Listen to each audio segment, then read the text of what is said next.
जरा सोचिए, जुम्मे की नमाज के बाद बरेली की गलियों में अचानक नारे गूंजते हैं, आई लव मोहम्मद। भीड़ बढ़ती है, नारों का शोर बढ़ता है, पुलिस लाठीचार्ज करती है और मौलाना तौकी रजा नजर बंद कर दिए जाते हैं। सवाल यह है, क्या ये सिर्फ आस्था का मामला है या फिर इसके पीछे एक बड़ा राजनीतिक खेल चल रहा है? और सबसे अहम, क्या हर बार आम मुसलमान ही इस खेल का मोहरा बनता है, जबकि नेताओं और मौलानाओं के बच्चे विदेशों में ऐश करते हैं? आज हम बात करेंगे उस विवाद की जिसने यूपी ही नहीं बल्कि पूरे देश की राजनीति को हिला दिया है। एक पोस्टर, एक नारा, आई लव मोहम्मद, और देखते ही देखते कानपुर से बरेली तक आग भड़क गई। तस्वीर साफ है, जब जब चुनाव नजदीक आते हैं, जब जब राजनीति गर्माती है, तब तब कुछ लोग भावनाओं को हथियार बनाकर भीड़ को सड़कों पर उतार देते हैं। लेकिन क्या कभी आपने सोचा है कि इन खेलों का असली नुकसान किसे होता है? भीड़ में शामिल वो गरीब लड़का जो पढ़ाई छोड़कर पत्थर उठा लेता है, वो बच्चा जिसका कैरियर वहीं थम जाता है। इन सारे मुद्दों पर हम विस्तार से बात करेंगे। आप बने रहिए हमारे साथ इस वीडियो में अंत तक। नमस्कार दोस्तों, स्वागत है आप सभी का राष्ट्र की रौनक चैनल पर। बरेली में जुम्मे की नमाज के बाद जो कुछ हुआ उसने पूरे यूपी को हिला दिया।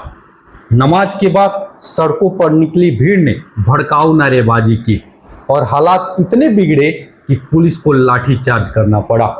दरअसल मौलाना तौकी रजा ने लोगों से अपील की थी कि नमाज के बाद इस्लामिक ग्राउंड में इकट्ठा हों और आई लव मोहम्मद मामले में अपनी ताकत दिखाएं। लेकिन इस ताकत का नतीजा क्या हुआ? सड़कों पर हंगामा, नारेबाजी और हिंसा। सवाल यही है, क्या इस तरह अपने मजहब और पैगंबर से मोहब्बत दिखाई जाती है? आज हम एक बेहद जरूरी, एक बेहद गंभीर और कौम के भविष्य से जुड़ा सवाल पूछने आए हैं। सवाल उन लोगों से नहीं जो आग लगाते हैं, बल्कि सवाल उनसे है जो उस आग में जलने के लिए तैयार खड़े हो जाते हैं। सवाल यह है कि आखिर कब तक मुसलमान इन चंद सियासी मौलानाओं की सियासत का बलि का बकरा बनते रहेंगे? जिसे देखकर डर लग रहा था वो हो चुका है। पहले कानपुर और अब सुनियोजित तरीके से बरेली को इस आग में झोंक दिया गया। कुछ नामचीन लोगों ने, जिन्हें आप रहनुमा मानते हैं, उन्होंने ही कौम के नाम पर आपको बरगलाया। नतीजा क्या हुआ ये आपके सामने है।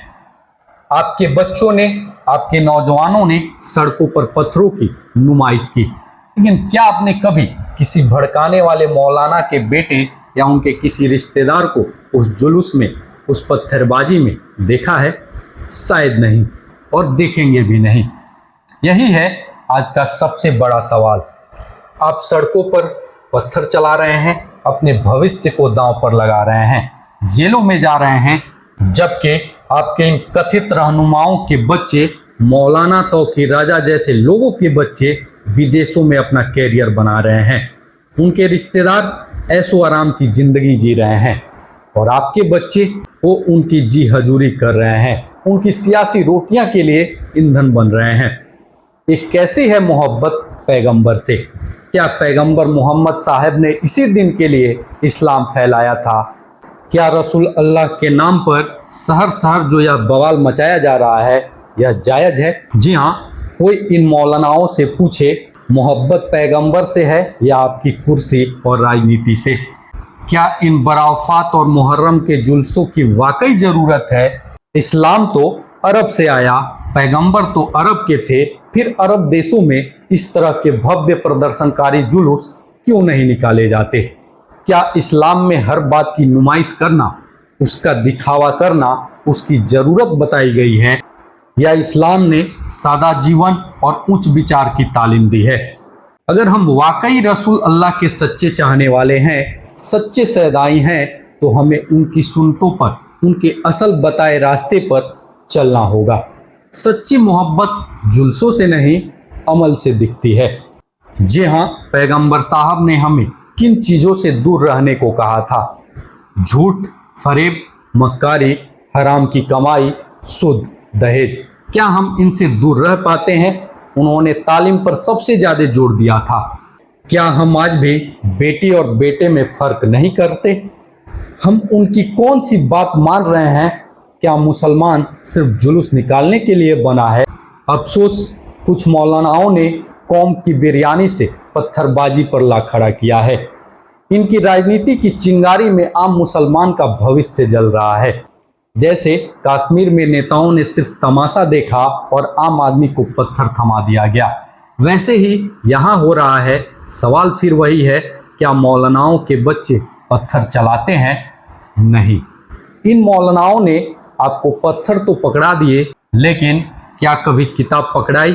क्या तौकीर रजा जैसे किसी मौलाना ने मुसलमानों के लिए कोई ऐसा इंस्टीट्यूट खोला जहां से निकलकर बच्चे IAS या IPS बन सके? तो आइए एक आंकड़ों पर नजर डालते हैं। देश में कुल 5,664 IAS अफसरों में सिर्फ 180 मुसलमान हैं। IPS अफसरों की संख्या सिर्फ 151 है। देश की सबसे ज्यादा मुस्लिम आबादी उत्तर प्रदेश में है, करीब 19%। लेकिन उनके लिए कितने उच्च शिक्षा संस्थान बने? हायर एजुकेशन में हमारी स्थिति बेहद कमजोर है। शहरी इलाकों में उच्च शिक्षा के लिए जाने वाले मुस्लिम बच्चे सिर्फ 19% हैं। ग्रामीण इलाकों में यह आंकड़ा सिमट कर सिर्फ 13% रह जाता है। और सबसे चौंकाने वाला आंकड़ा, भारत में 12वीं तक आते आते 92% मुस्लिम छात्र छात्राएं पढ़ाई छोड़ देते हैं। प्राइमरी में एडमिशन लेने वाले 100 मुस्लिम बच्चों में से सिर्फ 8 बच्चे ही 12वीं क्लास तक पहुंच पाते हैं। यह गिरावट क्यों? एक बड़ी वजह आर्थिक कमजोरी है और कहीं कहीं भेदभाव भी। लेकिन इन समस्याओं का समाधान क्या जुलूस है? क्या समाधान पत्थरबाजी है? आज अगर मुस्लिम शिक्षा की बात होती तो आप अलीगढ़ मुस्लिम यूनिवर्सिटी, जामिया मिलिया या जामिया हमदर्द को गिनवा देते हैं। लेकिन एक किसका सपना था? सर सैयद अहमद खान का। उन्होंने तमाम विरोध के बावजूद शिक्षा के लिए आवाज उठाई और काम किया। बाकी जो संस्था है उनमें से कई सिर्फ मोटी फीस वसूल रहे हैं। तो सवाल यह है कि मुसलमान यह बात कब समझेंगे? हमें अपने अल्लाह से, अपने पैगंबर से, अपने मजहब से प्यार है, यह बताने के लिए हमें दुनिया को सिर पर उठाने की जरूरत नहीं है। हमें जुलूस निकालने की जरूरत नहीं है। मैं भी मोहम्मद का सौदाई हूं, लेकिन इसके लिए फसाद मचाना, सार्वजनिक संपत्ति को नुकसान पहुंचाना कहां की मोहब्बत है?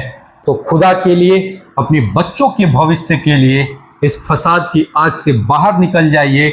अपने बच्चों के हाथ में पत्थर नहीं, किताब थमाइए, वरना ये चंद सियासी मौलाना आपको ऐसे ही आग में झोंकते रहेंगे और तालियां पीटकर मजे लेते रहेंगे। फैसला आपका है।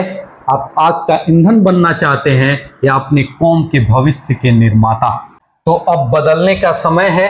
मौलाना राज की रोटियों के लिए अपनी जिंदगियां बर्बाद मत कीजिए। अगर आप भी चाहते हैं कि असली तालीम और वजूद की बात हो तो इस वीडियो को शेयर करें और अपनी राय नीचे कमेंट बॉक्स में लिखें। याद रखिए, बदलाव आपके एक कदम से ही शुरू होता है। तो फिलहाल के लिए इस वीडियो में इतना ही। अगर वीडियो पसंद आया हो तो वीडियो को लाइक करें, शेयर करें और साथ ही राष्ट्र की रौनक चैनल को सब्सक्राइब करना ना भूलें। मिलते हैं अगले वीडियो में, तब तक के लिए धन्यवाद। जय हिंद, जय भारत।